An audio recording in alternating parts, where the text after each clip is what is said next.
morning,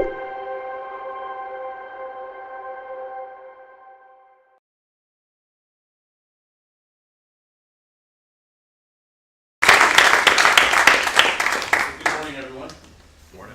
Nice to see you all, and we're really excited about meeting you, and certainly have a chance to meet you afterwards as well at the Brown Bag. But just to be able to share with you what we're doing, particularly in the developing world, and maybe give some insights to you about how selling makes such a difference to the uptake of products, but also, most importantly, the behavior change that results in reduced infant mortality or reduced problems affiliated with disease such as fecal contamination, the water supply, things like that. So we're excited to share this with you. In today's session, we're going to give you a little bit of information on the front end about what we do, so you have some good context. And then we're going to invite you into some interactivity, some chance to work on some of the key problems that we find in the developing world, and just to see what you can come up with as far as why are these problems? What does it lead to? Because we think that if you can think systemically and think about, gee, when we enter the market, we do this, then here's what the problem is downstream, especially if you're going to be running a social enterprise. How many of you are seriously interested or seriously considering running a social enterprise? Right. We hadn't done that ourselves, so that's good. Well, it's one thing to take a class on it, but it's another thing to come to the class really seriously engaged with it. I'm thrilled for you. Thrilled for you. And we're really here to talk to you about sales and what needs to be done with it. And to help you get a feel for kind of what you probably are up against, maybe without knowing it, is when we were in London a few years ago, one of our companies that we were working with, the SMSU WASH program in Phnom Penh, had received from the Whitten School of Business an award. Do you remember the name of the award? It was a Whitten Award. Whitten Award. In fact, it was the inaugural Whitten Award. And they had a delegation of 6 flew out from Whitten School to Phnom Penh to interview everybody, do a case study, see how they've done it, how did they manage to sell so many products, life-saving products, how did it work. And we were in London together at the time in my flat, as a matter of fact, Crystal Palace, and they piped us in on video to talk to the Whitten people about how we had taught them to sell, which is what makes the difference. You guys do realize it's not the last mile for sales, it's the last meter. It's the last 3 feet, the conversation going on between one human being and another one. And the conversation that either winds up with this person becoming aware of needs they've got and realizing that this can help solve the problem that they've got, like the safety, the health, the education of their children, for example. And that takes a human contact to happen. So we were sitting in London looking at my computer and seeing them sitting in a room, and we thought, well, how do we get into this with them? How do we get into the thing about sales? And so we said, well, how many of the 6 of you, this was the dean of the business school, one of the professors of the class, and 4 graduate students, how many of you have ever, shall I just ask you the same questions? All right. How many of you have ever sold anything? Had a sales job? Whoa, you are ahead of the pack. Yeah. Cool. Great. Then we said, and their answer was 0. Looked at each other and said, I never sold anything. And how many of you have actually been trained how to sell professionally? You see, it gets interesting, doesn't it? Yeah. When you have like 20 hands that go up, and now we've got 4. That is, how many of you have ever taken a class on selling? Cool. How many classes are there here? We asked them, we got 0s from them. We had one who was working with Caterpillar. Well, she was in the marketing department. Yeah, that's and all the salespeople came in. She said she heard, how hard it was to sell. That's right. And so then we said, well, how many courses at the Whitten School of Business do you have on selling? How many courses do you have here at Stanford on selling? One on selling and one on managing. One on selling, one on managing. There's not a sale. That's like Managing sales organization. There's one, but there's No, another there's one sales sales class. class. Yeah, Yeah. Well, I'll tell you, that's one of our dreams, and we'd love to do that. Because this is, the thing with sales is that it really is not respected throughout our world as a profession. It's not studied, it's not case studied, the academics on it are incredibly poor, and we just happen to have spent our lives doing it, especially this guy. And he won't tell you this, but I will. He was so good at it, he first retired at age 39. You know, and I tend to listen to people who work out retiring at age 39. And it's a science as well as an art. And when you learn how to do it, all of a sudden you have the power to get what you want to get into the hands of people who truly need it. And that's really what we want to do in all of our work, whether it's in the commercial sector or in the sort of social enterprise sector, is to take what we know and package it in a way where people can use it. I mean, where they can get it, they learn how to use it, and then they break free and they do it on their own without us. You know, we don't. You know, we want to work ourselves out of a job because we've got a lot of other people to serve. You know, and so teaching them simple models that are highly unbreakable. You know, so something that you can learn fast. I mean, I was just in India just 2 days ago or something like that. I don't know. I left Thursday morning. Well, let's put it this way. At 3:15 in the morning, my alarm rang at that beautiful hotel, and I had to get up. Anyway, so anyway, I got up out of bed and I went to the airport and I started flying at 6 o'clock in the morning through Istanbul, from Delhi to Istanbul, and then into San Francisco yesterday at 4:25. So I'm a little zombie-like right now, but In fact, he was delivering for one of our commercial clients, and he was on the 10th floor of a building that was 600 miles away from the second earthquake in Kathmandu, and at 12:35. and it swayed for 2 minutes. And in fact, one of our consultants was in Kathmandu at the first quake. Unfortunately, she and her coworkers, nobody was hurt. But so she is now instituted through her Facebook and everything else fundraising for the people over there. So it's just amazing how this stuff starts touching you when you're willing to get out of your comfortable cocoon and go where people need you. And so we salute you for having the vision to do that. In fact, this woman here who is on the screen, I love this picture because this really tells a story about how change happens. You know, how do you impact people so that they decide to do something different? This is a latrine sale going on right now, okay? You can see this is actually in Nepal, down in the Terai region, which is down against India. And this young lady is using a sight seller that we designed. Okay, a sight seller is a notebook that has a story. And the storyline basically follows the most effective way to communicate and inspire people to change. It's just part of how you make a selling system a bit more bulletproof. You know, you have literally a booklet that the seller follows, and as long as they know when to just shut up and listen instead of keep talking, which is another part of selling. I mean, you do get that most people think selling is pitching, Yakking at people. talking them into stuff. I mean, really, when Scott first went out in the developing world, we had people out. It's like you tell them they're a salesperson. It's like a license to lie. In fact, sales has that sort of reputation, right? Doesn't it? He could sell ice cubes to Eskimos. Okay, that doesn't sound too good, right?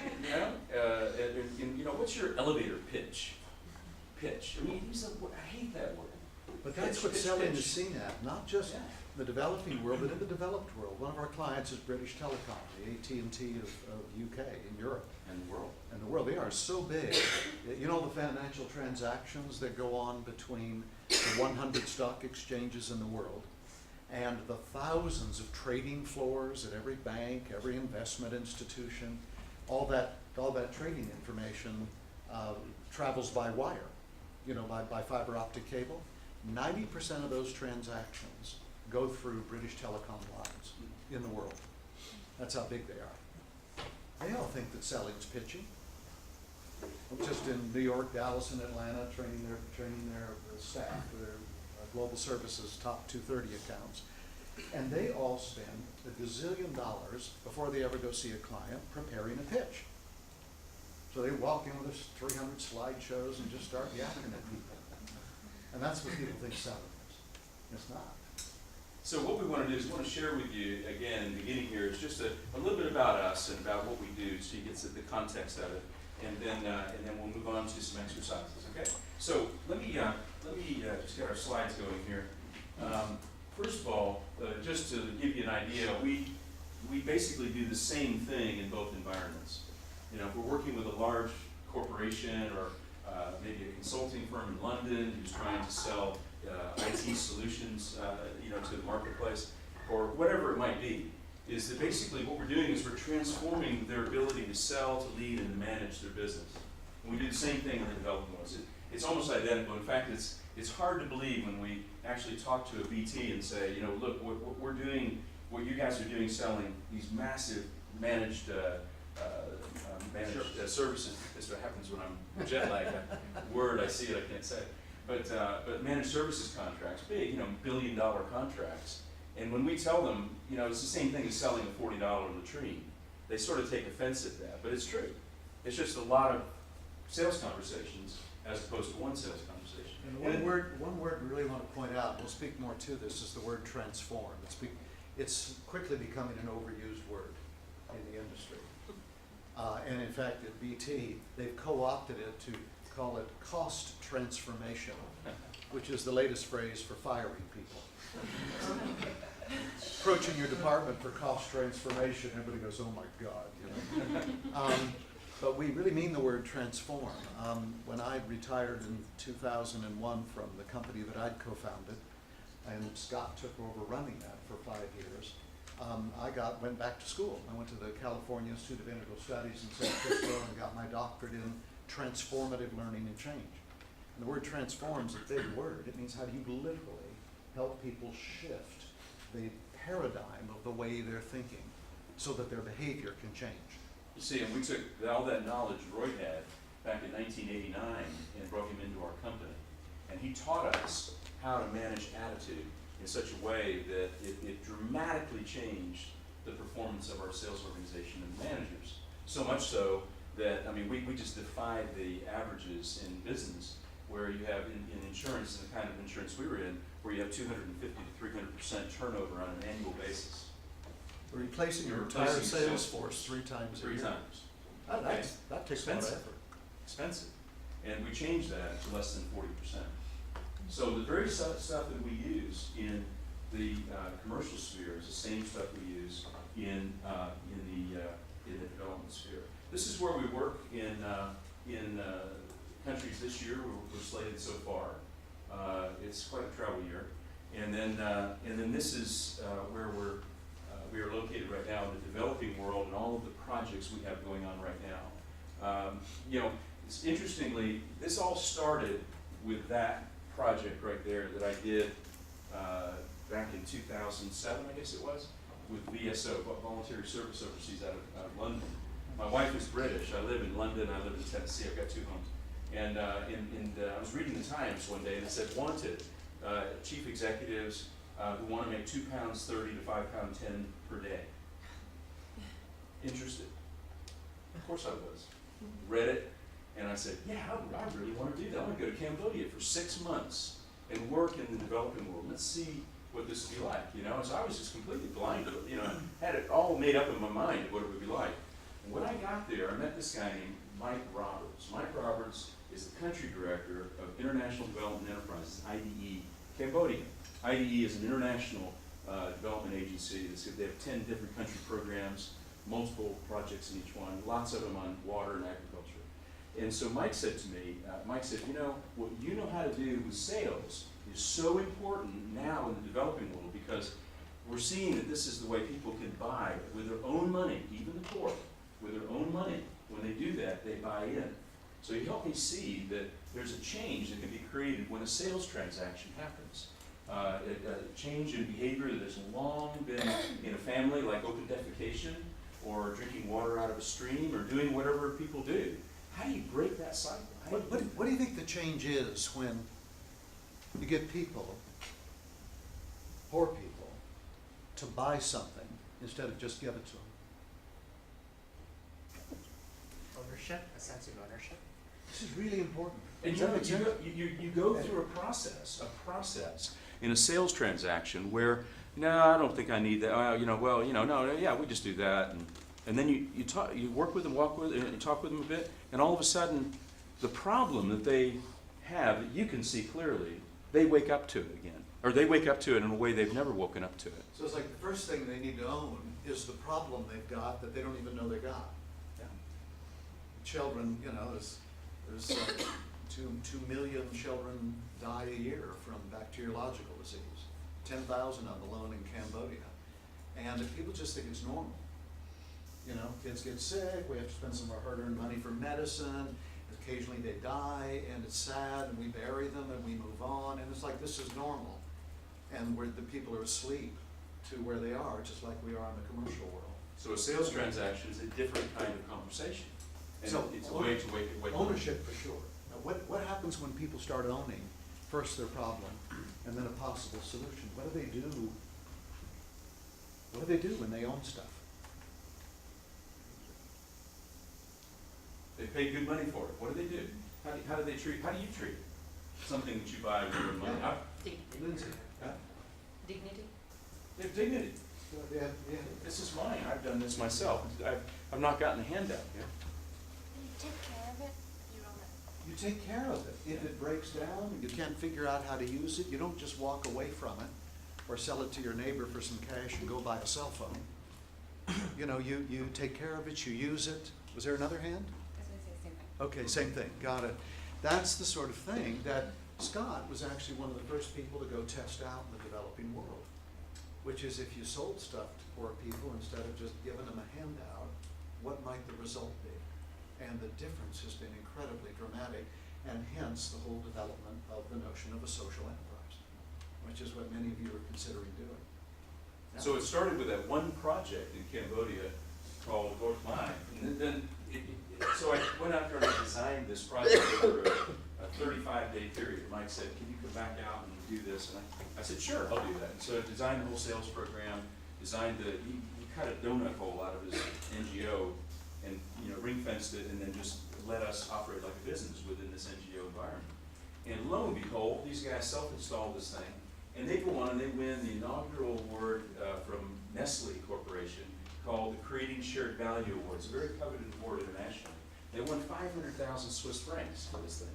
It's like, wow, this stuff really works, So that was our first time. And then we started working with Hydrologic, and then we started working with sanitation marketing in IDE Wash. So those 3 projects all of a sudden went on and won international awards. So all of a sudden we're on the map, and then it all just sort of starts cooking from there. And so now this is what we're doing, and we hope by the end of this year we will have doubled in size. Okay, it's going to require a lot of manpower to do that. Person power, You excuse guys me. just had Xavier here, didn't you, from Off Grid? We did. Yeah, we're just over there together for a couple of weeks, and I'm coming down in about 4 weeks to work with his executive team here in San Francisco. Great guy, really inventive, really thoughtful, and really good technologically. But again, it's the last meter that gets that solar power into people's hands. Yeah. So, Okay, so we want to share with you the formula that we use when we work with organizations. Okay? now, this is a formula for transformation, and when Scott, who mentioned back in '86, came to the training program that I had co-founded, co-developed with another business partner, and this is when he went, my gosh, this stuff on attitude is everything that I need. And he developed this formula, which is that all results, when you think about what you want to do, how many of you have got a notion about the company you want to form? You got a notion? What's yours? What's yours, Mohammed? I don't know if it's a social venture, but What is it? What do you got? like crowdsourcing of Wi-Fi networks Yeah. in developing countries. God, it's so needed. It's so needed. Anybody else got a notion of what you want to do out there? Just Doesn't have to be fully formed. Jesse, you think about Haiti, right? Yeah, kind of like an endeavor for the least developed countries. So trying to help scale enterprises in fragile, failed states to create jobs. Cool. One more? Don't have to be fully formed, okay? High quality early childhood education for low income families. tell you, if anything's gonna lift people out of poverty, that is it.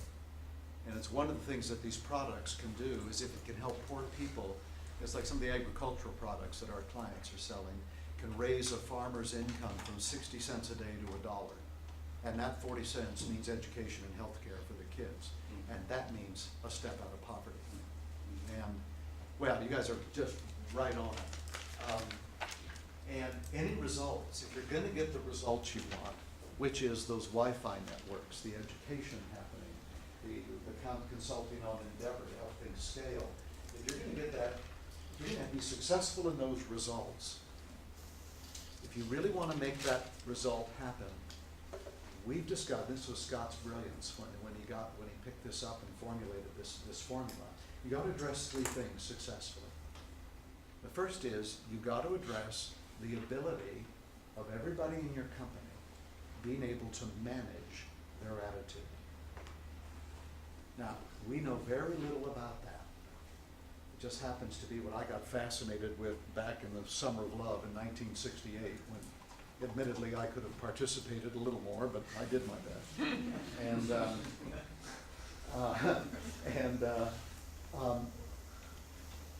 How do you gain the ability to keep yourself up, especially when things are hard, instead of going down? Like in sales, I mean, you know, in sales, right? Is that right? You're saying Jerry, right? Yes, that's right. You know, and you know the feeling when you're doing well and when things aren't going so well. And in fact, sales probably more than any other profession. Well, you have It's more ups and students. downs. How many of you had times when you have been so up in your attitude that you were able to get stuff done like that? Good stuff. You know that? Man, and when your attitude's up, you can open up a book, it's like, I got it, whoa, this is different, okay, got it. You sit down to write the paper, the ideas come to you, the insights come to you, the twists, the angles, you know, all of that stuff comes, because your attitude is way up. Let me show you a model on this in a second. And then how many of you have days where your attitude is so low that it really is the smart thing to do, to just pull the covers over your head, don't get out of bed. Because you can sit in class all day long and you won't get squat. Yeah, are you encouraging them not to show up? What I'm encouraging you to do is, if you wake up in the morning and your attitude's down, learn how to get it up.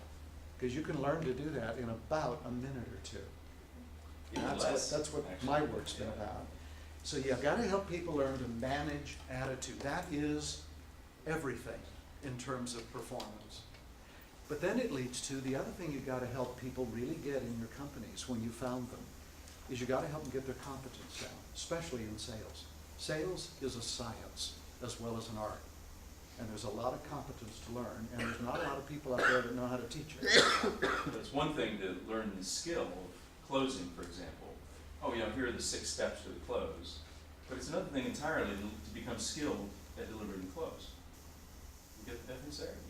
It's the how-to is pretty simple to learn. It's the know-how in applying it in multiple situations. That's a challenge. And it takes time to develop that. People don't get it overnight. You know, and so that's why it's so important to, it's like, I'm thinking of our largest client, you know, $85 billion a year they sell. So they don't have a training department. How stupid is that, really? One trainer. I mean, come on. We got one trainer Come on. for the whole company. I mean, you know, in the end, so we're hired to come in and then deliver a complex sales training or, you know, change in their organization because they're not selling well. You see? And so it's like, you know, why would people not invest in that? It's like off-grid. Good example of off-grid electric is they said, look, we're finding salespeople who really only have the skill of selling beer or selling SIM cards. You know, very simple, simplistic selling that really is not good enough to be able to sell a sophisticated lighting system like solar lighting that they have. And so, therefore, they've made the investment in what they call the academy. And the academy is literally an academy. It's a building. It's a place where people are trained. We're working, doing this right now with the SMSU program down in Cambodia.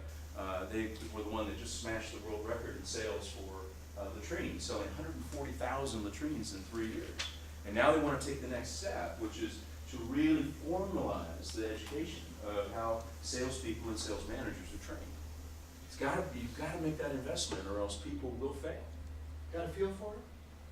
Hope we're not going on too long about this. It's just that sales is so lightly regarded, and without it, you know, if you get a really good product, things you're thinking about, you can sell the first, we were talking about this last night at dinner, you can sell the first 15 or 20% without knowing how to sell. Low-hanging fruit, they call it. You know, the early adopters, you've studied about early adopters, you got plenty of them around, you'll get 15 to 20% sales. It's called the pizza. You guys called it last night the pizza sell, you know, about that thick. And fair enough, that's what you want to do, you can do it. But if you want depth, if you really want to impact a whole village, a whole country, you got to learn how to sell. You guys won't happen without it. Third piece of the puzzle is execution. And this has been your lifetime. It's what you've gotten really good at. And Laura, you've got somebody who's an expert at execution. And I'll tell you, in business, nothing happens for good if you don't know how to execute. And a large part of that means you learn where wastes of time are happening and you stop doing them. And how to spot a waste of time, how to spot what is worth your time, how to get processes and systems that actually support people instead of oppress them. That's a full-time job. And those are the three things you're going to have to address in your business, is to get all three at once. I was just gonna add, I mean, how do you track people's performance? You know, how do you track, you know, numbers? How do you create an objective measure of impact? How do you look at inputs and outputs? Most of our clients that we work with aren't tracking the inputs, they track outputs. You know, how many we sold, but they're not tracking the inputs, which is a critical part of developing a sales engine. Yeah. Yeah, question? Yeah, so I'm really interested in the topics of performance management, and Yep. you know, and sales is super important. Yeah. How do you think about the trade-off between, you know, putting all these oversight, putting measures, and having people track numbers, and having them pumped up and kind of like This having is the attitude? Really a good question. If you Yeah. want to look up something interesting, This is brilliant. look up Goodhart's Law. Goodhart. Goodhart's Law. Just Google it up. Goodhart was a British economist living in part of the Thatcher era when she was Prime Minister in the UK. And he developed this theory. You take any useful metric, like any useful measurement, the moment you make it a target, it ceases to be a useful metric. Now here's an example. And we saw this with the same company we were working with. They were trying to figure out how to get our people to get our salespeople to have more customer conversations. Because they're very right that if you look at the number of customer conversations somebody's having, that in general, not always, but in general, the more the conversations, the greater the sales is going to be. Now, it begs the question as to what's going on in the conversations, but that's another story. So a helpful metric. So they made it a target. You will have 20 customer conversations a week. So let's say I'm coming into a sales meeting and I hand in my sheet to Roy, and Roy is the sales Now, manager. I'm going to tick Yeah. off the target. Did you have your 20 per week? No, I didn't get it last Well, week. I'm sorry, no incentivization bonus for you this week. Really? You better get your butt out there, and frankly, you need to be doing 20. Now, let's break that down, okay? How many days a week? Five. And divide 20 by 5? Yeah, it is four. Good. Now, what's your plan today to go have 4 to, the behavior they started getting Okay. was, they'd show up for a customer meeting, there'd be six people there from the customer's company. The guy would go, how many customer conversations? So every meeting. 6 people in the room. Every meeting from that point forward, when I come in, so we roll forward 1 week, I come in. Yeah, come in. Yes. Yeah, I'm glad you're back, and Yeah. I'm hoping you're gonna be able to get your incentivization bonus on Yeah. that target this Yep, week. yep. Have you done your customer conversations? You mean the 20? Yes. Yes. There we go. What are the odds that he's really done it? And if I did, what are the odds that the quality Was any was good? crap? Yeah? Make sense? You make it a target, it ceases to be a useful measure. This is a critical thing, so that's one thing to hang on to. We'll talk a little more about how we do some of that. But the trick is to have measuring systems that stay measuring systems instead of targets. And the other is that you measure exactly the right things and no more. And the other is that you help people want to do those behaviors because it helps them sell better. So there's a really key thing that we do with sales organizations. I mentioned this last night to Laura, and that is that how do you get people to want to do the things that they need to do in your company? How do you get them to want to do them Now, as opposed to have to do them? Interrupt for just a second. That question, how do you get them to want to do what they need to do for the company to succeed? How do you get them to want to do it? What is that addressing? Attitude, competence, or execution? It's all attitude. In fact, let's show you why. Notice this is a diagram of what we call the race leverage diagram. Sorry, I'm in America. Leverage. Leverage. Okay. But if you look at That's a this, fulcrum, not a pivot point. yes, that's right. So you all know from basic physics, right? So you've got a lever, lever, and then you've got a fulcrum, and then you've got the energy or the execution, the power to lift, right? Now, a question for you. What happens if a person's attitude slips over here? What happens to the model? What happens to your leverage? What happens? Yeah. So it makes it even more difficult to bring the results up with execution. Yeah, I mean, if you had, let's say you had here, let's say literally the fulcrum touched that point, would it be possible to even exert enough effort to do that, enough execution? Does that make sense? So when you wake up in the morning and your attitude is so low that all you can think about to do is pull the covers back over your head, it's because your fulcrum is shifted all the way over to here. And you're right, as long as it's here, you're gonna get not very much results. Or the classic that happens in organizations is, we need to double our sales, so we're canceling all time off. We're working 7 days a week. One of our clients right now, that's what they've done, is they've gone ahead and canceled all time off. They work 7 days a week. They work from 9 in the morning until 9 at night. Okay? What's wrong with that? Why won't that work? I mean, that's doubling the effort or execution. And they'll probably hit the target Yeah, by the they'll end get of some the end of the fiscal short-term year. sales. They'll hit it, barely. So what's the problem? Looks like a good strategy, right? Hit their target. Why What's wrong? won't that work?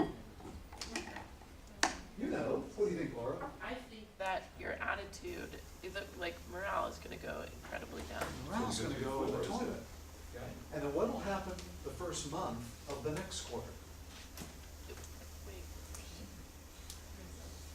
Everything just crashes. It was a holiday, because they needed one along the way, right? So you can't overcook the system. So this is the way at least I think about this, especially when we're doing an analysis, when we go into the field and work with an organization. The very first thing we do is do discovery. So somebody calls us up. It's like we're in conversations right now with a number of organizations. D&E Green in Haiti, for example. Matt Seitz, our lead consultant in this hemisphere, went down there for a week. And this is what he was thinking.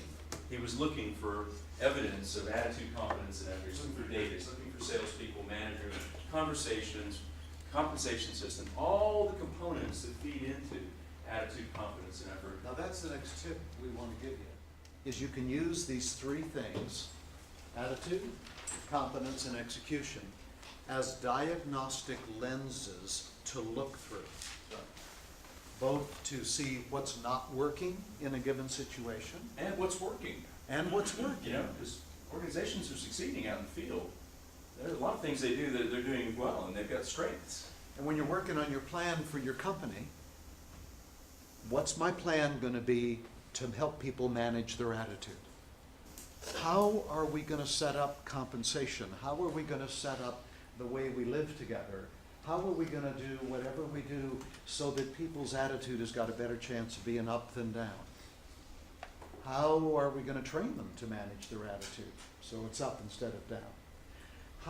What sort of skills are people going to need if they're in supply chain or in manufacturing or in sales or in executive leadership? What's the competence they need?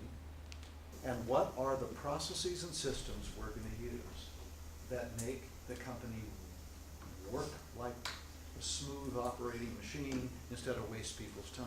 And then how do we take these three components and twist them into a nice rope, you know, like 3 strands of a rope that is just continuous and, you know, where attitude feeds into competence and execution and vice versa. You know, it's how do you create strength in that rope so that it gets the job done. So what we decided to do, because I think Scott told you, we actually started 6 years ago in 2009, as opposed to 9 in 2006. Easy to. It seems like 9 years, but. It does, yeah. Seems like a lifetime. I've known this guy for nearly 30 years. 30 years, you know. And we've come back and forth and, you know, Very cool. working with each other. Very cool. Best partnership I've ever had. When we started this 2006, it was just going to be the two of us. Little boutique business, as you mentioned, 100 days a year, make some money, do some good. Couple developing world clients, 2 or 3 commercial. We would hire one person to do some PA stuff, and that'd be it. And we kept it like that. It was simple. We didn't even have a financial report until last month. We didn't need one. You know, we hung out together all the time. That's all we needed. I said, Scott, I did that for 20 years for my company. Why don't you be our director? He said, I love doing that. So I want to know where we are. I'd say, where are we? And you go, well, you know, we got about this much over here in the UK and this much in the US, and I've saved this for taxes. And I know we got about this. We could draw this. And like, that was it. That was our financial. I didn't go to business school. In fact, I never took a business course in my life. You learned it on the streets. Now that we're scaling up, we have 27 people working for us altogether so far. Can't do that anymore. So we need some systems. Well, one of the decisions we made is that we'll never have an office. Our office is virtual. We use a project management system called Teamwork PM, Teamwork Project Management, and we meet all our consultants around the world in the cloud. And we also decided that we were going to take 40% of our profits and distribute them to the people that are our executive partners who are helping us shape the company. It's like we're making plenty of money, but we don't need to skim 90% off the company. We can live with 60, we can spread 40 among our people because it's part of what keeps this moving and generates money to clean here and here. So as you're planning your businesses, this is a great way, these 3 categories, to think about how am I going to attend to each of those 3 things.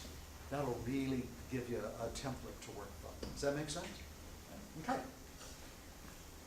So, just quick time out here for a second. I'm looking at our time, and I want to make sure, I think maybe we've already touched on a lot of this here. So I think maybe problem net selling quickly I think through so. the pieces there. Yeah, okay. Let me make one point and then Yeah, we'll move on. This model that we put together is really a compilation of three people's work. It's like this is an attitude thing. It's like you're either up or you're down. Here's the middle line, right? Up or down. John Hoover, a good friend of ours, wonderful, brilliant psychologist, developed. This is what it looks like when you get down. And in my doctoral program, I developed the top 2 stages. That's what it looks like when you're up. Like here's the stage of complete commitment. You don't know what you're going to do yet, but you know you're going to do it. It's like, how many of you can feel that inside you, now this is not a, you know, this is what, how many of you know that you're going to do something in the developing world? You know it as sure as you're sitting here. You just know it, okay? That's responsibility. You may not know how to do it yet. That's when you get your attitude way high, you start having ideas. And how many of you have been up so high, you've been having all sorts of ideas popping about what you might do and how you might do it? Anybody having that? Yeah, great. Stay up there. That's when you're gonna really start figuring stuff out. And that's where creativity comes from. It's ultimate creativity. Scott added this. Those 2 arrows with the word results. What does it indicate?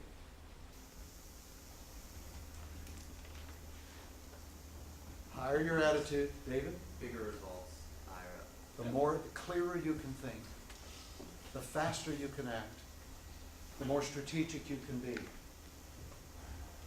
the more purposeful and committed and powerful and just brilliant you can be. You all have been, did you know you had a 5-year uninterrupted period of brilliance? Where you learned everything in 5 years. Ages what?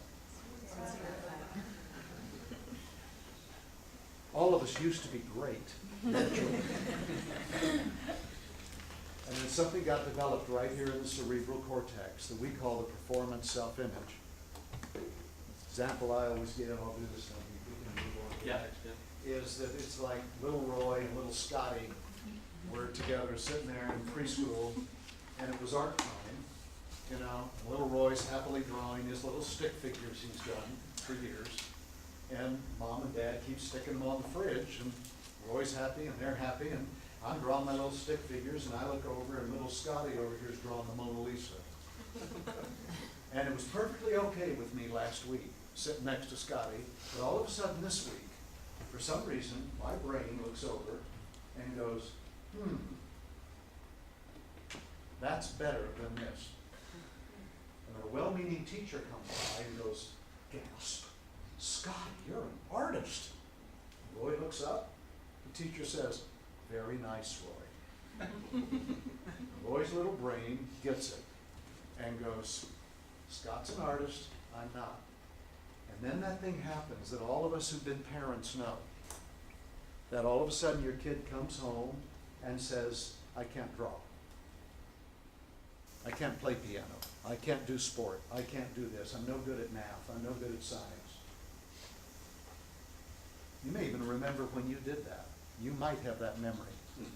It just happens to all of us. And that is the beginning of no longer managing your attitude naturally. Now you gotta learn how to do it. You gotta learn how to handle that stuff in the head and make it stop so you can get on with your life and be brilliant again. And I wanna tell you, it's all there. You can do it.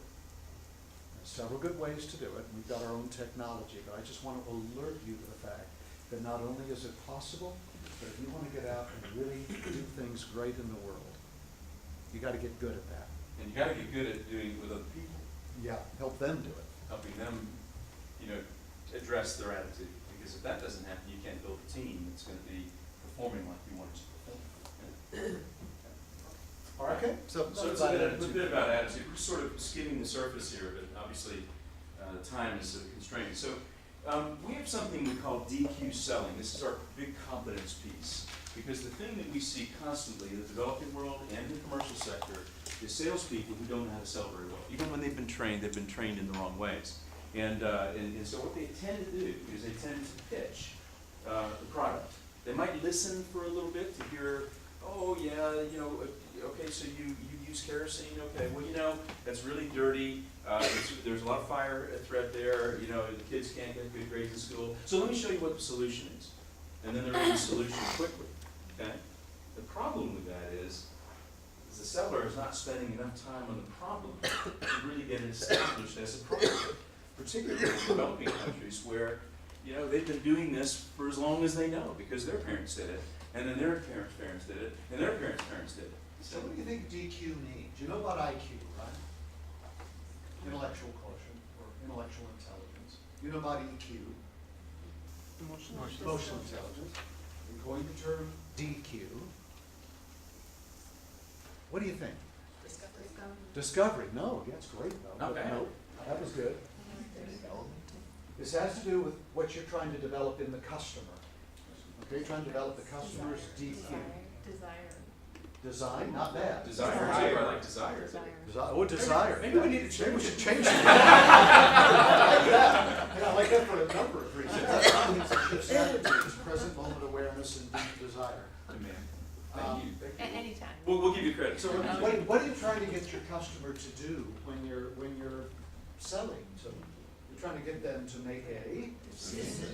It's called decision intelligence, which is the way you sell is not by trying to talk them into stuff, but if you take the point of view that your attitude and your way of being is about helping them increase their ability to make an informed, committed decision about whether or not to buy what you're selling.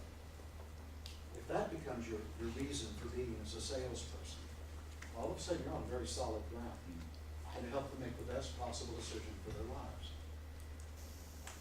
That is a whole context that opens up. So it starts with a problem.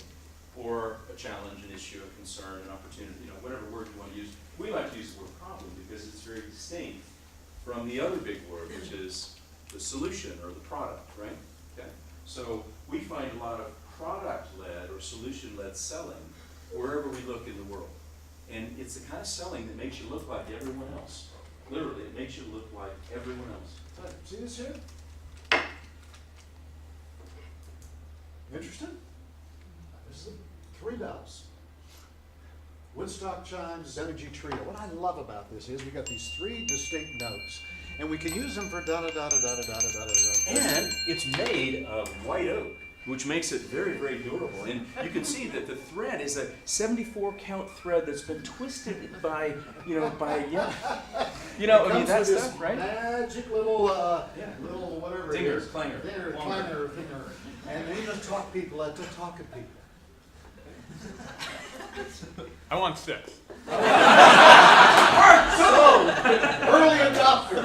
And I think this is great. And I start selling like that all over the place. Pretty soon, there's not that many people going, I want 6. Everybody else is going, yeah, right. Do you know that metal is actually carbon friendly? It's carbon neutral. Carbon neutral. Yeah. So what's a selling conversation need to look like if it's going to increase a customer's ability to make a good decision? Increase their DQ, their decision intelligence? The first part of the conversation needs to not be about the solution. It needs to be about the problem they've got that the solution solves. So that's part A of the conversation, or part 1. Part B is you got to find out what it's costing. Once the problem's been acknowledged, what's it costing us to have this problem? So in the developing world, for example, when you have let's say solar, okay, very, very simple example. If the problem is they're burning kerosene, then there's an expense to that. And the expenses are what? What are some of the expenses from burning kerosene? What would you think? What are some of the costs, both in terms of money and other things? Health. So you've got a problem with smoke inhalation, right? It was 300,000 burns in sub-Saharan Africa a year from kerosene fires in grass-type huts, that burn very, very quickly, right? So there's health concerns. What else? What else? Yeah. Safety. Well, safety definitely. Safety from fire, et cetera, and the quality of your eyesight, et cetera. What? The cost of the actual kerosene. Cost of the kerosene. It's expensive, Calculated out, it's in Tanzania, they're spending anywhere from 10,000 to 20,000 Tanzanian shillings per month on that. But that house that's heating and lighting in the evenings with that, it's like living around 2 packs of cigarettes a day smoking. One of the real challenges is the light is yellow.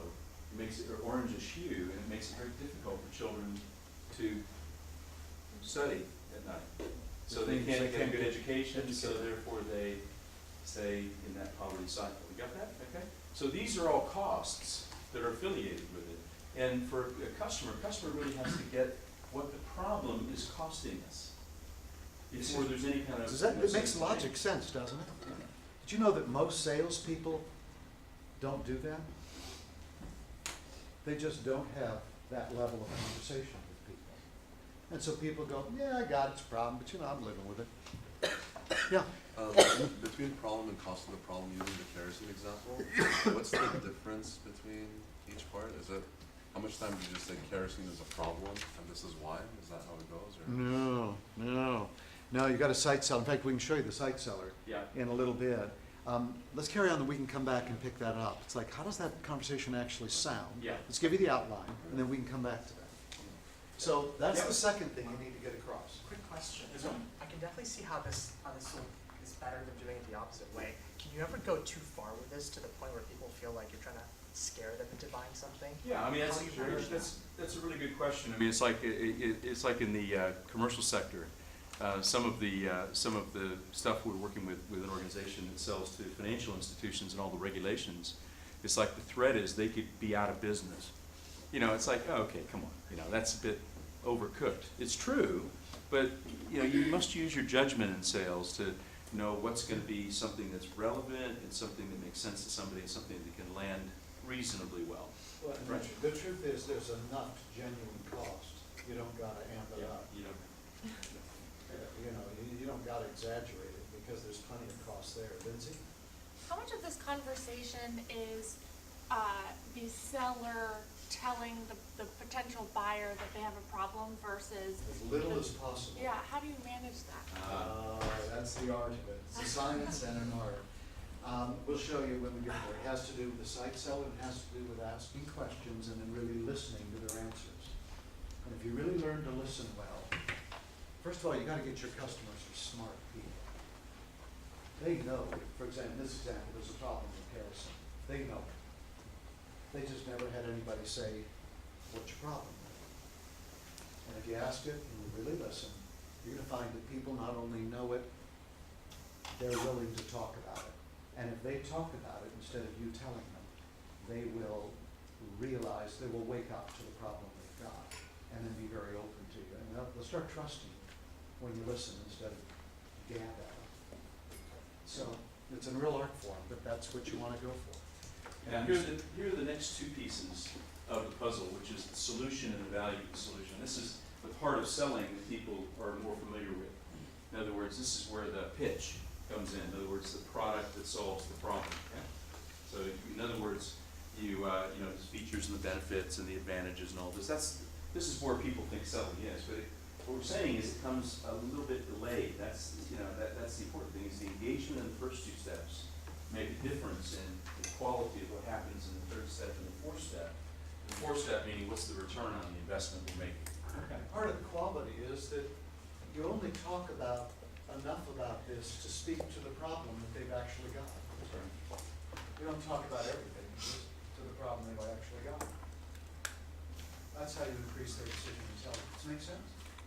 Now, if you're the buyer, what do you think happens to you if you're buying something and somebody comes up to your hut and they're talking to you, and in the process of them walking you through this thing about, well, how do you light your home? And, you know, have you noticed any issues with it? And as you're talking about it, if along the way you discover you've actually got a bigger problem that you didn't realize, what does your customer start feeling? Sorry? Potentially embarrassed. A Could be, little bit could be. embarrassed, yeah, a little embarrassed. Demotivated. I'm sorry? Demotivated.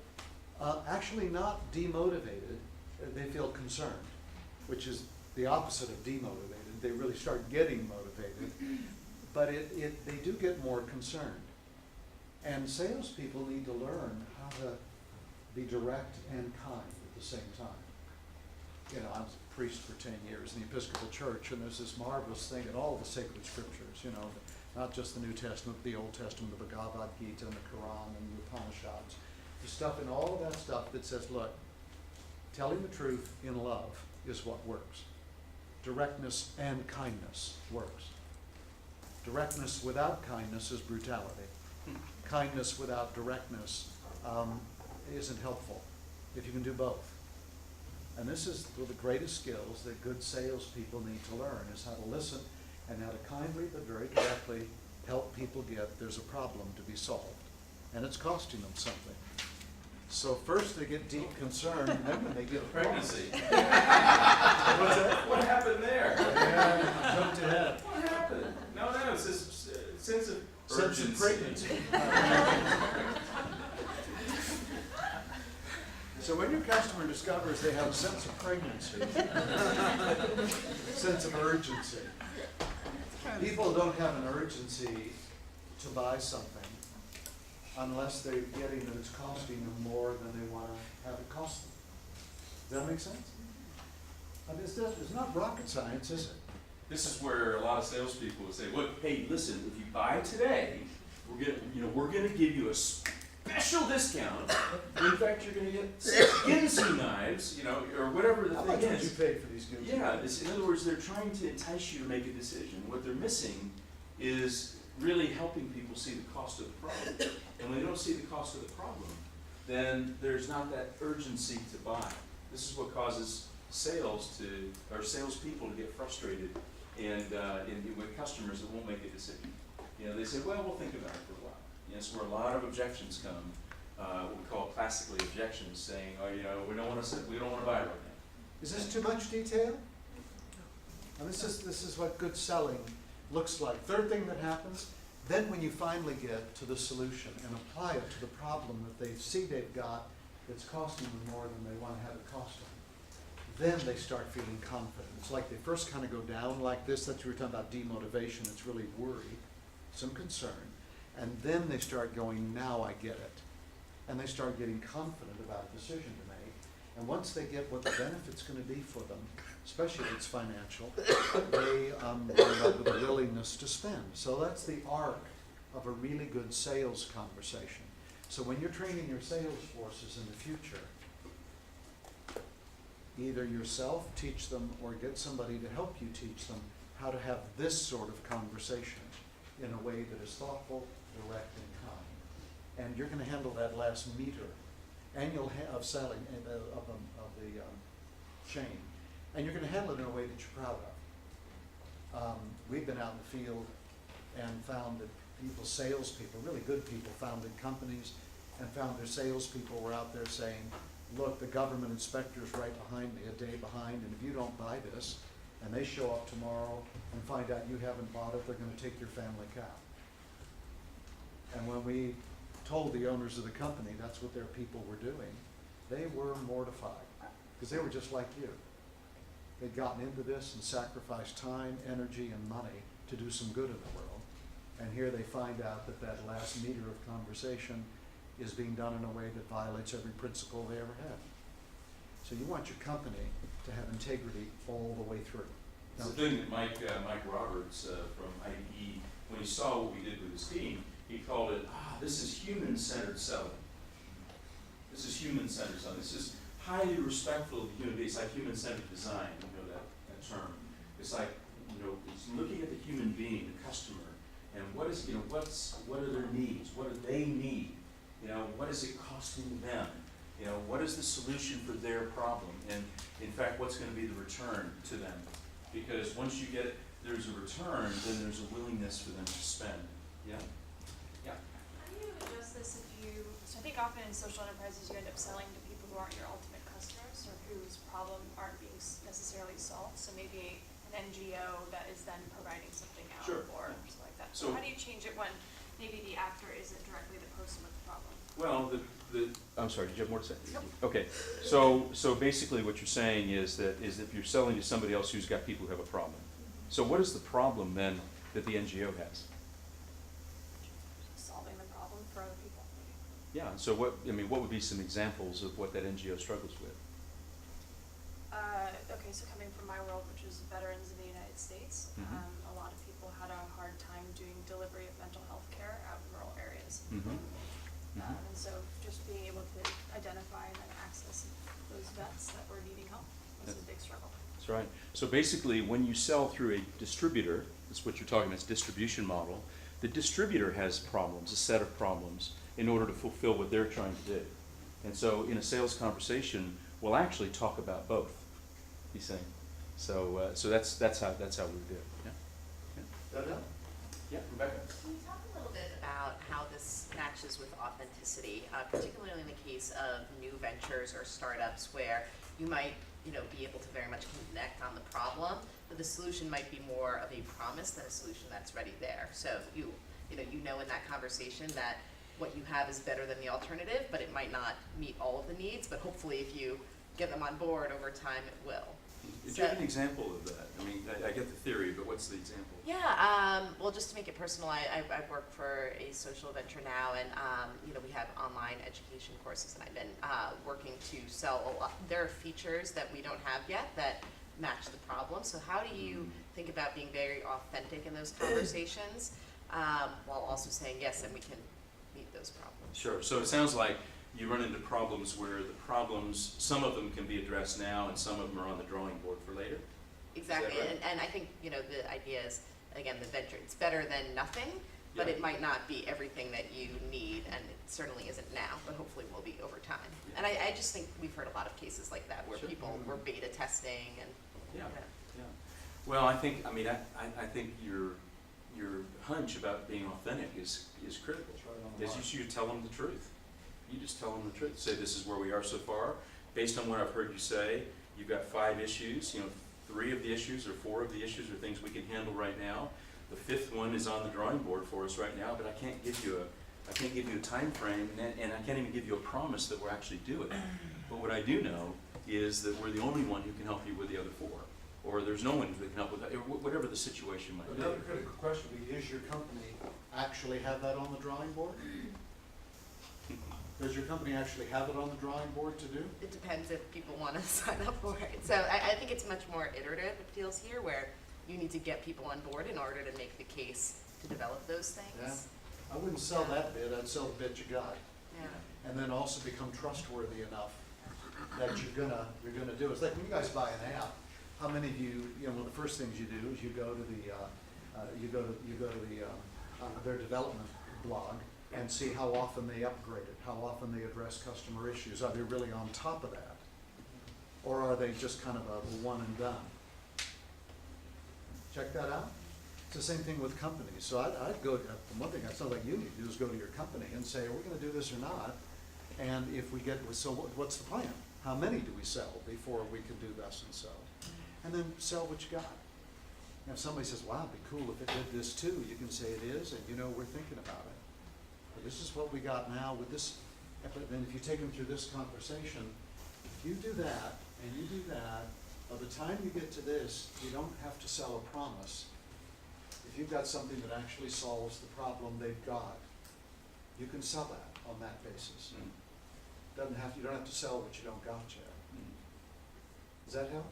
So I'd say you probably need to do more of number 1 and number 2 before you start talking about the features and benefits. Otherwise, you're on a wing and a prayer. Yeah?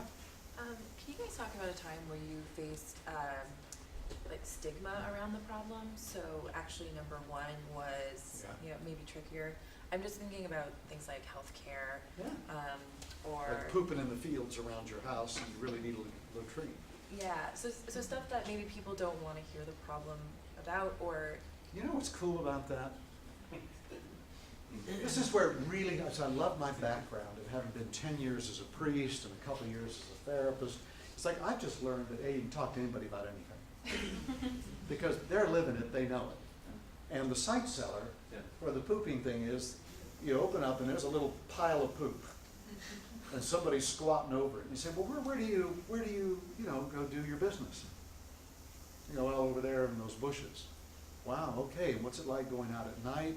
You're ever worried about things, and they know it all. They live this. And if you show a willingness to be direct and kind and listen and ask questions, people will talk to you. And oftentimes it's in Nepal, for example, what we're noticing in our latrine project there is by using the site seller, what's happening is it's tabling or putting forth a conversation for that family to have that they've never had before. Because the guy doesn't think there's any problem. But the women are basically saying, we got a problem here. And we facilitate that conversation. And all of a sudden, the man says, wow, you mean my daughter, this is important for my daughter? And they go ahead and they buy it because they now understand. What happened to her in the dark? And the daughter looks up and says, I really, really am. He goes, fine, we'll buy it. But they never had the conversation. Now, you get a sales force that can talk like that, your products are gonna get to the people you need them to get to. Yeah. Okay, so this process, I guess, goes on like after the person actually enters the home or initiates interaction with the customer. Yeah. Do you have any tips in terms of how you get yourself in the door, or how you start that? Scott's the master. Well, in Cambodia, there aren't any doors, so. You just cut like that, a little bench inside, You just walk up and sit down, and in Tanzania, so it's a bit different. In Ghana, everything is done outside the house. In Kumasi, where we've got an urban sanitation project, people just go up, knock on the door, and they stand at the door, and they sit, out front or whatever. And it sounds something like this, okay? So it's Ronnie Washington. So I go up to your door, and I'd say, hi, Ronnie? Yeah. Okay, hi, I'm Scott, and I'm the one who's been talking to all the families in the area about a serious health problem with respect to open defecation. And I was just down talking to the Metas, the Jalans and the Kelmans, I'm gonna see the Blodgetts and the Edwards and the Hefezes in a few minutes. Could we sit down out here for a moment? So that's how you approach it, something. You gotta teach people to do that, don't you? That's what we do. We literally teach them how to do that. So when I use the names, what does that do? I use his name, what does that do? It personalizes, says I'm supposed to be here. When I say the people I've seen, who are your neighbors and people I'm going to see, what does that tell you? I should be trusted, you see? So, I belong here, yeah? So it's detail like that. I mean, like for example, in Tanzania right now, we're working with Xavier's organization, we're teaching them this very stuff and how to tell stories, talking about the stories about families who, the problem they had and what action they took and the result now that they've got solar. And we're teaching them how to tell stories like that and teaching them how to use names. And in fact, one of the best things that we've learned to do is on your iPhone. Is taking pictures of taking pictures of the Kelmans and the Jalans and the Metas. Oh, you didn't buy, so I won't take a picture of you. But then the Martins and then the Kays, and so what I'll do is then I'll just say, oh, in fact, you might know, here, stand up for a second, Ben. So I'm here with Ben, and I just go like this, and I say, so hi Ben, I'm Scott, I'm talking to all the families in the area about, da-da-da-da. I was just talking to these folks over here, in fact, on my iPhone. Look where we are right now. What's happening here? You see? And all I did was just went like this, and so we're next to each other. You got that? See? And so it's just subtleties. It's not tricks of the trade as much as it is really effective human communication. Now, And pictures really do it lovely. To learn that, well, I was going back to the race, which isn't up there. That's a matter of competence. But how many of you would be a little shy about doing what Scott just did? Hi, I'm Scott, I'm, got families. How many of you would be a little shy about that? Now, that shyness, there's the competence of learning how to do it and where to move, and that's competence. The shyness is a matter of learning to fix what? It's attitude. And you weren't shy when you were 2. Jessica's daughter, who's my granddaughter, little Hannah's not shy. And you weren't either, neither was I. But starting about 5-ish, she started getting shy. And you don't have to stay shy. That can be shifted. It's just wiring in the brain. You read anything about neuroplasticity? Ooh, this is very cool stuff. Here's, by the way, just research this on your own. The way you get the brain to rewire is you learn how to get into the present moment, right here. And then you bring in a huge desire for what you want. It's present moment awareness and deep desire. You bring those two things together over and over, you're going to find your brain literally rewired to change your behavior. Okay? Numbers are good ways to do it. Just want to drop that in your laps and, look, it'll set you on a search because this is very cool stuff. And you do not have to remain shy or overly aggressive or anything else. You can be you, just like you were from 0 to 5. All that stuff, the arm twisting stuff that you hear about sales. That's just from people who don't know how to sell, and they teach them other people how to sell badly, and then it just gets worse. I'm just wondering, in developing areas, how you overcome historical distrust and that perception of Westerners. Say, for example, Gates and polio trying to eradicate it in the remaining areas, it's their fight against them. So how do you guys, even if you try and do the problem, the need, so how do you overcome that? So you're saying from a Westerner coming in to do the actual Yeah. selling. Well, the Westerners usually are not doing the selling, so Okay. it's you locals. usually try and get people on the ground to do it. Yeah, absolutely. Well, again, we work with organizations that are, in other words, there's an organization who's received funding or doing whatever, and so we're hired to come in to help them as a third party, to help them improve their processes and formulate a conversation like Ben and I just had, you say. And so it's like that's the situation on the ground. So you try and tap into elders in the community already, convince them that this medicine or this toilet is required. Yeah. Well, that's the reason you're here today, Lisa, is, Lisa's with the Omidyar Foundation, and Pierre Omidyar, co-founder of eBay. Yeah, of eBay, and also of, what was the other organization? PayPal was involved. Well, yeah. And helped out with PayPal, and, made his gazillions, and set up a foundation which now funds people like you guys going out and starting a business. And what they're finding more and more as we've talked to different funding organizations is they're seeing that what's missing is this last meter, this last mile. And so more and more of them are funding the sort of training for the organizations that they need in selling, because people just don't know how to do it. And they can learn and really get it. Does that make sense? Yes, yeah. Lucy. And Yeah, going back to you teaching Andy. I wonder about how or what do you teach people, the salespeople, about how to understand when in that moment no actually is no, means no in the moment, and how they leave the conversation without necessarily severing the relationship that they may have established? Very good question. So the question is, how do you teach people to take no for no and leave the conversation without severing it with hard feelings, either on their own side or the others? You know, well, there's several ways. One is you teach people how to manage their own attitude, and this is about not taking things personally. So in other words, if I'm the customer and I say, no, I just don't think I need that right now, and Roy's the salesperson, he can't help it, but his attitude will take a hit typically, and his attitude will drop. And if he starts acting out of that, what we call below the line attitude, it's either going to be, what do you mean no? Well, I just, I appreciate your time, and I mean, isn't it I obvious listen to you. Isn't it obvious if you're crapping in the fields that you're going to get sick and you're not going to kill anybody around here? You know, I have been as polite as I can be for as long as I can. So it could it could look like that, or it could be he says, "Well, I need to think about it a while," and they go, "Okay, see you later." But neither one of those is a good response because I'm acting out of my own attitude of being way down below the line. Does that make sense? So the first thing we teach people to do is how to stay above the line, and then have what we call a clear conversation along these lines. And if you really take it seriously, that if you're willing as a customer, I'd like to talk to you about 4 things.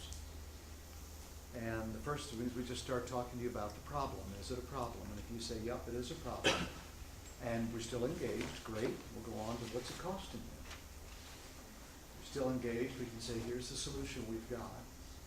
If we're still engaged, it'll be, and here's, what do you think that might do for you? And help you answer all that. And when that's done, it's, if the numbers, especially in the problem, are compelling, you'll make an informed decision. So then how does Scott, as the seller, respond to that? The informed decision is a no. Okay, that's a no. And So what do you, what what do you, how do you act on that? So it rarely comes out as a no. It usually comes, oh, I need to think about it, or I need to ask my spouse, or. So it would look like this. You be the seller, I'll be the buyer. Sure. So we've been through the whole thing, done and done, and my kids have been sick, and what are we selling, latrines, or are we? What do we sell? Latrines, Latrine solar, water water agricultural filters. products. Okay. What are we? Agricultural products, how's that? Inputs. All right, so I'm a small farmer. Yep. You Small know, little farmer. I'm getting 60 cents a day on earnings, and the irrigation system, I'm running water down the rows, and you're selling passive drip irrigation. Correct. To our client, Nicaragua. Yeah. Okay. Yeah. And we've worked through it So all. Roy, what do you think? I mean, you ready to go with it? I appreciate your time, but I think I really need to think about this. I need to think a little longer. So as the salesperson, immediately what happens for me is, oh, crap. Inside of me, I'm going, just my confidence drops. Jerry, I'm right, aren't I? I mean, it's like for the moment, it's like, crap. I'm working my butt out here. Technical sales training. Yeah. So anyway, in that moment, then what I would do is what we call split attention. But what I'll do is I'll just say, oh, so you just want to take a little bit to think about it. Yeah.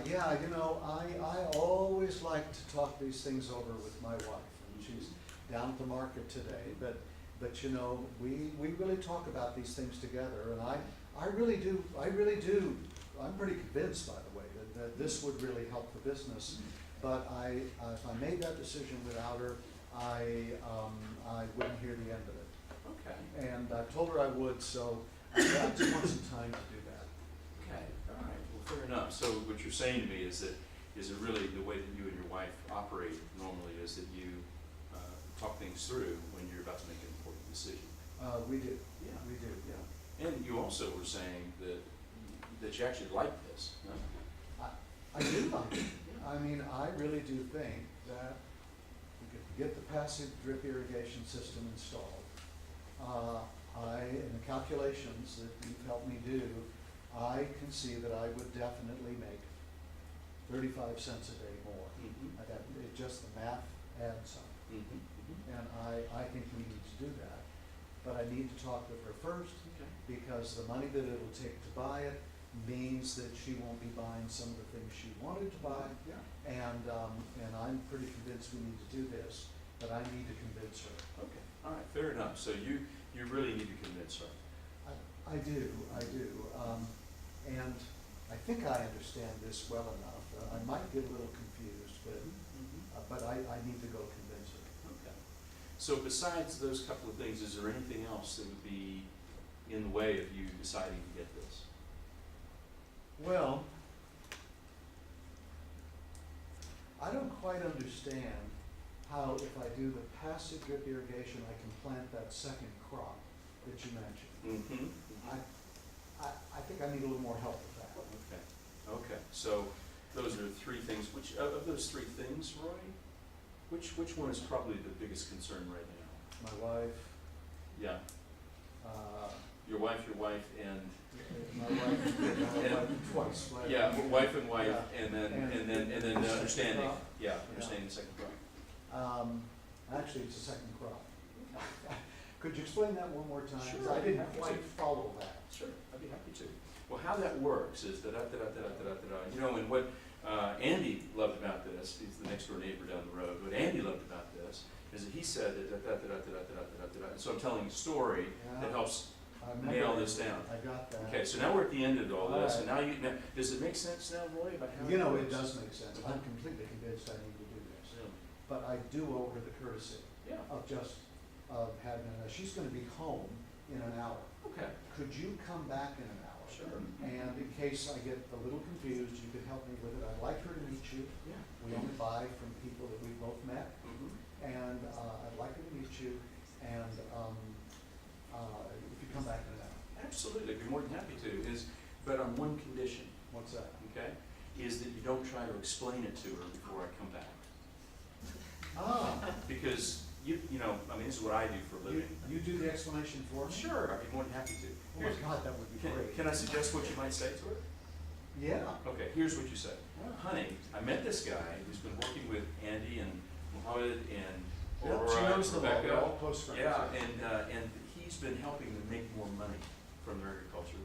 And I told him to come back because I told him we would be interested in that. All right? That's all you need to tell her. I don't have to try to explain all of the second No, crop. that's my and job. the drip. That's my job. Great. Okay? I'll see you in an hour. Cool, all right. Now, it also could have gone the other way, where Roy could have said, now I understand it. I'm convinced. No, that's fine, go ahead and do that. I mean, you know, in Which is often the way it happens. oftentimes. The first objection, it's called, you've heard about objections? They're just blocks. People aren't being objectionable, they're just blocks. The first one usually isn't the big one, and it's usually 2 or 3 down. And there's a skill to that. There's patience, and so what did you see me do with Roy? What was the first thing I did? Sorry? Listen. I listened to him, didn't I? I played back to him what his initial objection was, and I listened to his response. And then what did he do when he heard the first objection about my wife? Did he go ahead and answer it, or what did he do, Joyce? He respected that you had to do it, and he asked you if you had other objections to go to the second. Besides I that, tell is you, there anything else, right? Take that away from today. That's worth the whole price of admission here. Just say, what else is there? Is there anything else that's in your way of doing this? And there'll often be 2, 3, 4 things that people are just confused about or not sure. But the fact that you are thoughtful enough to ask and honor what they're saying by listening, they'll start trusting you more. And people buy from people they like and trust. And this is how you build trust, is by walking through those 4 things, instead of walking up and just trying to pitch them and talk to them about features and benefits, and promising a future that you don't have.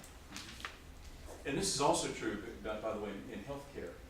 healthcare people are not, we're, talking to an organization in Cambodia, and one of the big challenges they had was how do they actually talk to the end recipient of these government services to get them motivated to go use the government services, yeah? And so we taught them a methodology of how to actually answer the objection, by doing this method. There wasn't a sale being made, and yet there was. Does that make sense? There wasn't a transaction of money, but there was a way for a person to deal with their block or their objection about whether or not they wanted to sign up for the service.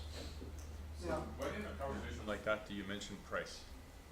So price would have already been on the table by that time, most likely. Before the objection. Yeah. But price comes here. And not before. What I'm gonna forward to. Yeah, let me just do that. I'm going to assume we've got about 18 minutes left. Let's just keep doing questions. I know we're going to have a brown bag lunch together. Is there something you want to respond to Russell about price? I'm going to right now. Okay. Hang on just a second, then we'll come to you. I just want to pick up Russell's. So Is this a build on? Yeah, it's related. Yeah.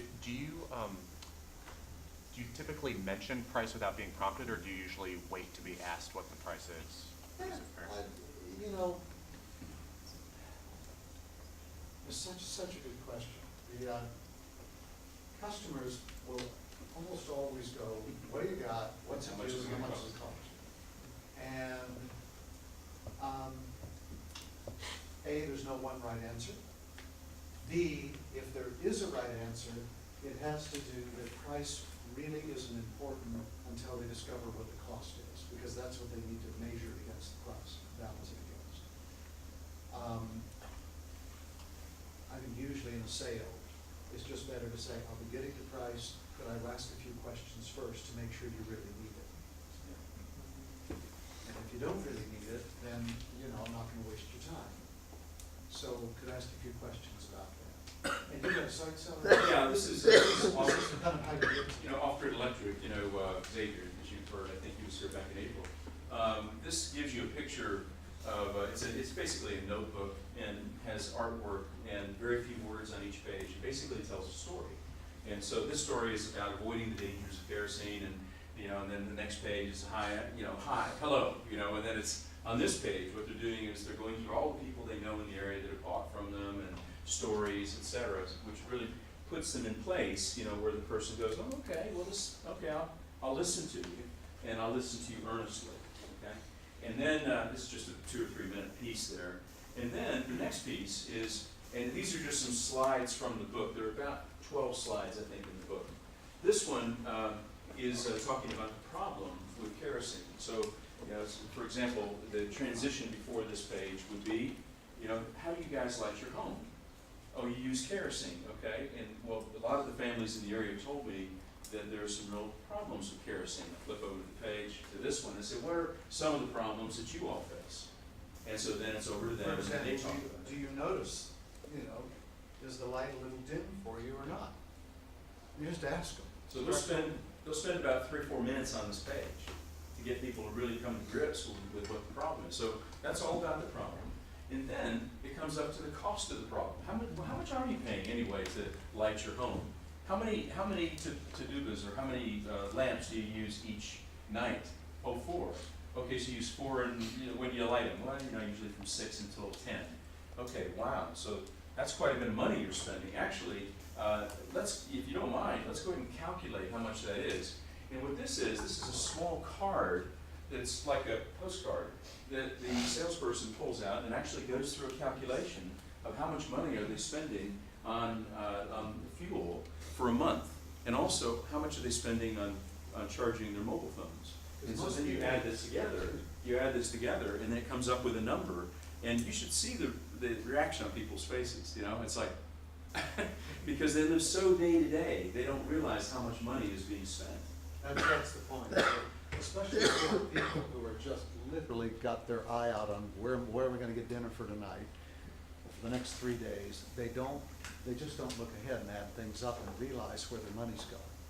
And so that's part of the job of improving their DQ, their decision intelligence, by helping them calculate that. And once you do that, They're not stupid, they just had never done the calculation. So on the front end of a sales conversation, on a typical one like this might be about 10 minutes that you're into the conversation before you even pull out the solution or the product, you see. And you see what happens is, once a person really is staring the problem in the face and they know what it's costing them, then we ask a question at that point, say, now, if I could show you a way where you could actually change all of this, where you never have to burn another candle or burn kerosene ever again, and instead have the power of clean white light that your kids can study and you'll be healthy, and you can do that for less money or about the same amount of money as you're doing currently, would you be interested in that? It's what we call the critical question.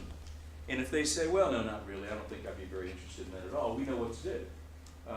That would be, very respectfully say, thank you very much.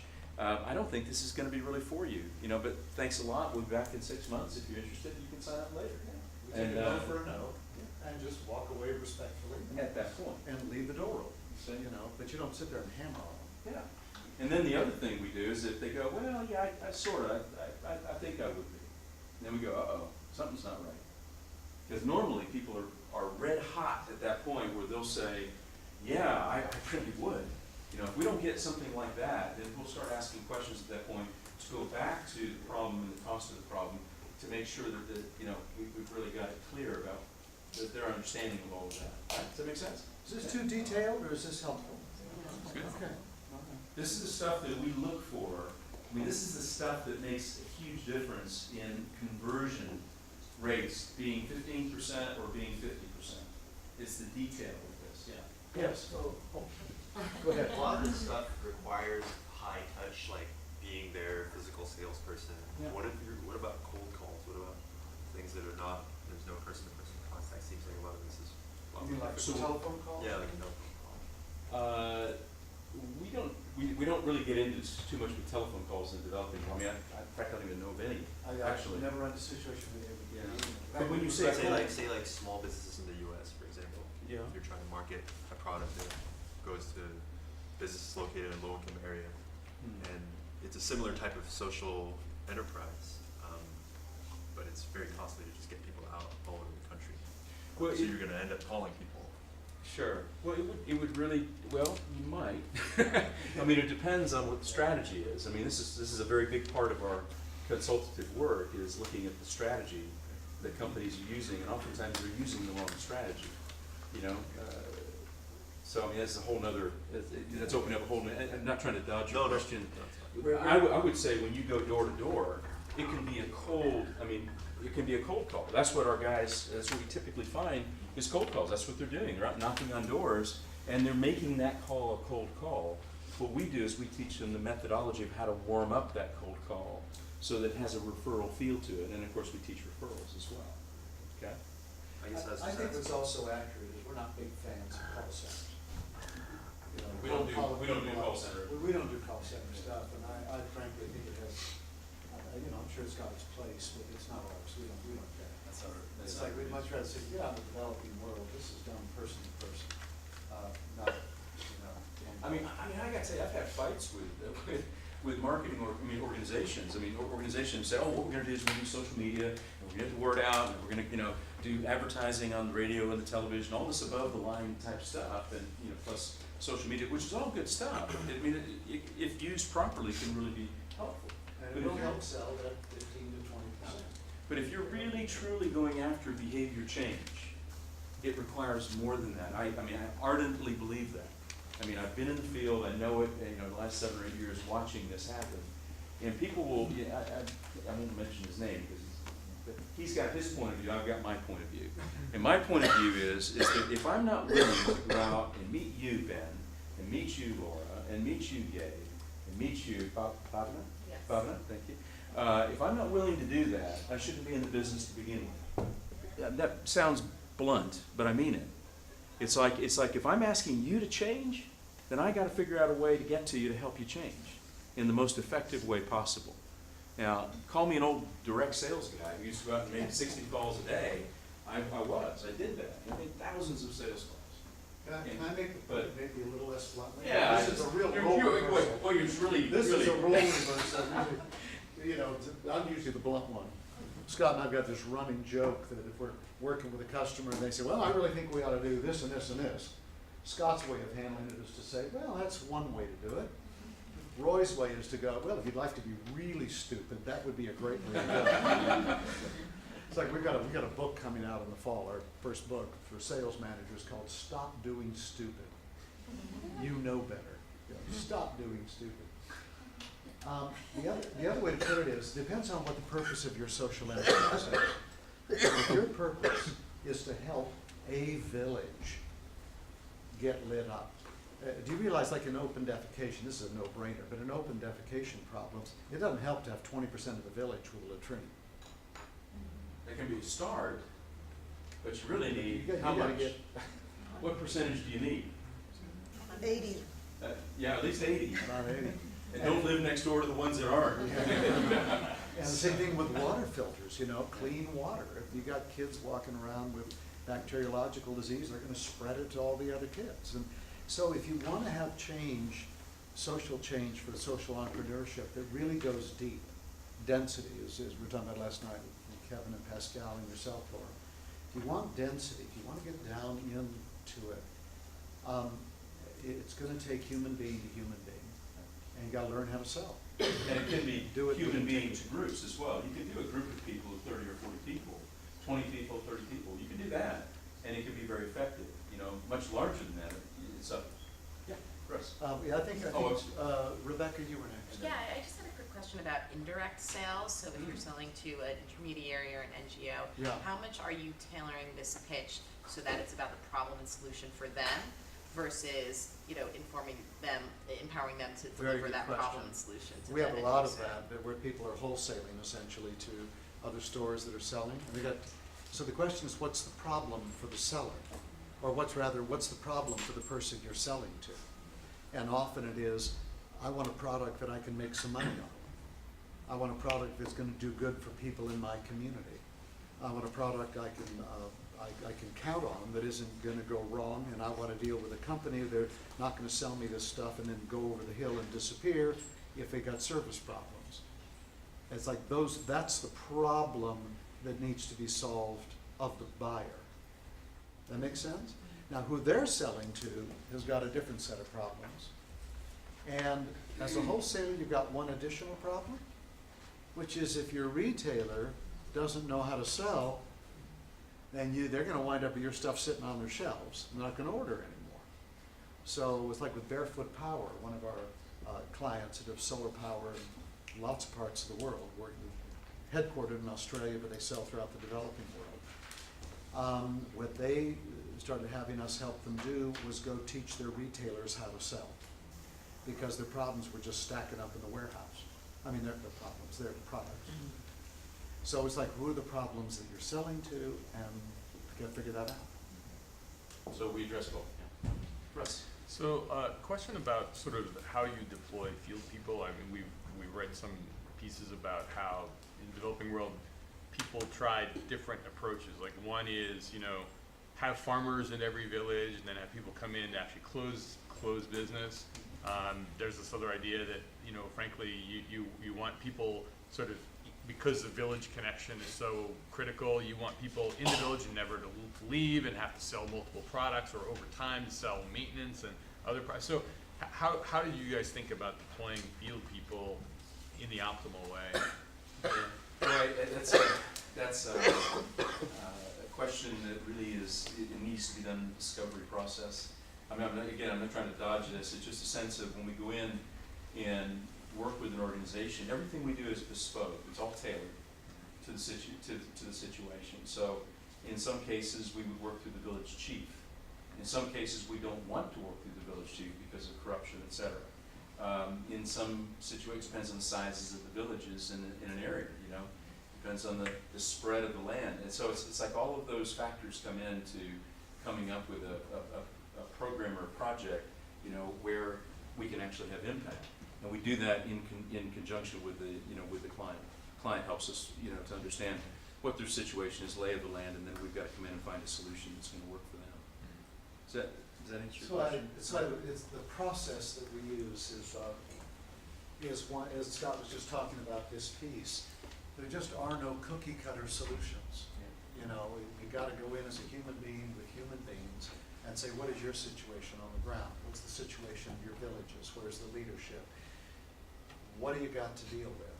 And if you look at this and do this through the lenses of attitude, competence, and execution, you can come up with some very precise solutions that fit that issue. And then we train to that and support it with follow-up work. And then over time, as things emerge, you'll develop other problems that you then keep discovering and doing. But you've got to do that, you've got to design a bespoke solution, you've got to deliver it, and then you've got to hang around and embed it so that it actually works. And God, if we could, you know, be leaving you with one thing today, it is don't take sales lightly.